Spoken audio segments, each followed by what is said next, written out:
ত্রিপুরা প্রদেশ বিজেপির সাংবাদিক সম্মেলনে উপস্থিত ছিলেন বিজেপির সাধারণ সম্পাদক ভগবান চন্দ্র দাস সহ অন্যান্যরা।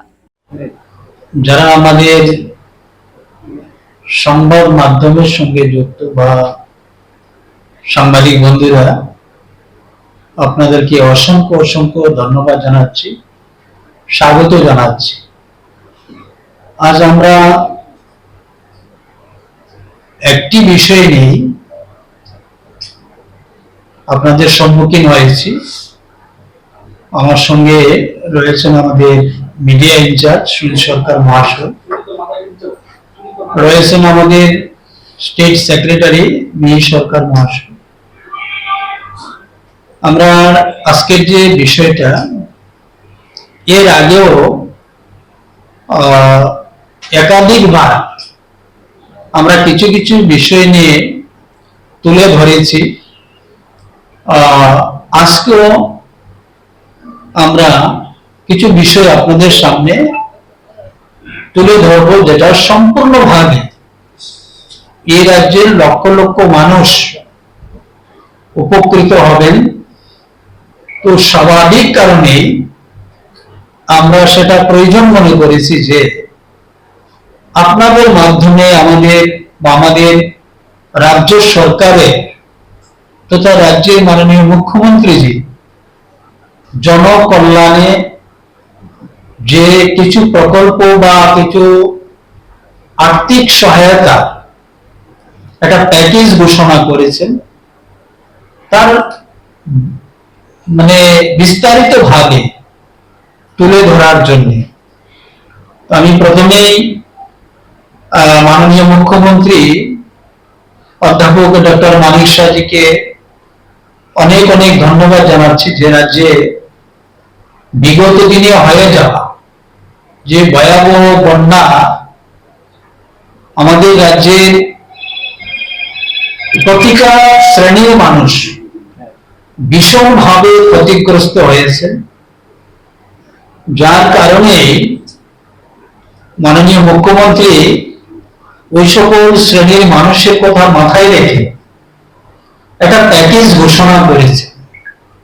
আমরা দেখেছি গত কিছুদিন আগে এই রাজ্যে যারা আমাদের নির্মাণ শ্রমিক পরিবার বা বন্ধুরা রয়েছেন, ওই সকল নির্মাণ শ্রমিক পরিবার বা নির্মাণ শ্রমিক বন্ধুরা এই বন্যার কারণে ওনারা ঠিকভাবে ওনাদের কাজ করতে পারেননি। তার জন্য তাদের পরিবারের জন্য এককালীন 4,000 টাকা ঘোষণা দেওয়া হয়েছে এবং সেটা ডিবিটির মাধ্যমে তাদের অ্যাকাউন্টে সেটা পৌঁছে দেওয়ার ব্যবস্থা রাখা হয়েছে।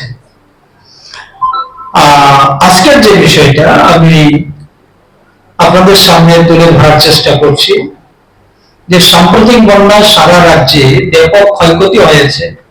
রাজ্যের মানুষের জন্য অবিলম্বে ত্রাণের ব্যবস্থা করতে পরিকাঠামো পুনর্নির্মাণের জন্য রাজ্য সরকার 564 কোটি টাকার একটি প্যাকেজ রূপায়ণ করেছেন।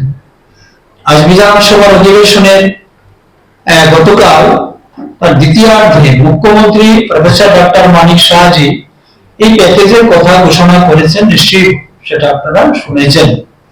বিধানসভায় তিনি জানান, রাজ্য সরকারের তহবিল থেকে ঘোষিত প্যাকেজের টাকা দেওয়া হবে সাম্প্রতিক বন্যায় রাস্তাঘাট, সেতু, বিদ্যুৎ পরিবাহী লাইন, কৃষি ও উদ্যান চাষযোগ্য কৃষি জমি, মৎস্য চাষ, প্রাণী সম্পদ, বিভিন্ন নদীর ভাগ, মানুষের বাড়িঘর ব্যাপক ক্ষয়ক্ষতি হয়েছে। প্রাথমিকভাবে অনুমান করা হচ্ছে ক্ষয়ক্ষতির পরিমাণ প্রায় 14,247 কোটি টাকা। এটা বিরাট ক্ষতি হয়েছে প্রাথমিকভাবে, যে এটা অনুমান করা হয়েছে। আমরা প্রথমে বলছি যে বিধানসভায় মুখ্যমন্ত্রী প্রফেসর ডক্টর মানিক শাহজি জানান, বন্যায় ক্ষতিগ্রস্ত মানুষের ত্রাণ ও পরিকাঠামো নির্মাণের জন্য বিভিন্ন দপ্তরে 564 কোটি টাকা ভাগ করে দেওয়া হয়েছে। তিনি জানান, খাদ্য জনসংবরণ দপ্তরে দেওয়া হয়েছে 70 কোটি টাকা। পরবর্তী 2 মাসের জন্য প্রতি মাসে রেশন কার্ড প্রতি অতিরিক্ত 10 কেজি চাউল দেওয়া হবে, তাতে রাজ্যের প্রায় 9,80,000 রেশন ভুক্ত উপকৃত হবে। এইভাবে প্রত্যেকটা দপ্তরেই আমি কিছু বিষয় আমি বলছি, বিস্তারিত ভাবে বললে অনেক সময় লাগবে, তাই সংক্ষিপ্ত ভাবে বলার চেষ্টা করছি। মুখ্যমন্ত্রী বিধানসভায় জানান যে জেলা শাসক এবং বিভিন্ন দপ্তরের আধিকারিকগণ ক্ষেত্র পর্যায়ে ক্ষয়ক্ষতি মূল্যায়ন করেছেন। প্রকৃত ক্ষয়ক্ষতি মূল্যায়নের পর রাজ্য সরকার কেন্দ্রীয় স্বরাষ্ট্র মন্ত্রকের কাছে ত্রাণ ও পুনর্বাসনের জন্য প্রয়োজনীয় অতিরিক্ত অর্থ দেওয়ার জন্য একটি স্মারকলিপি জমা দেবে।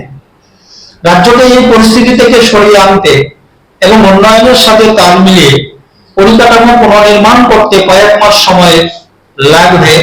মুখ্যমন্ত্রীজি আশা করেন এই প্যাকেজ বন্যা দুর্গত মানুষের ত্রাণে এবং সরকারের উন্নয়নমূলক কাজকে এগিয়ে নিয়ে যেতে সাহায্য করবে।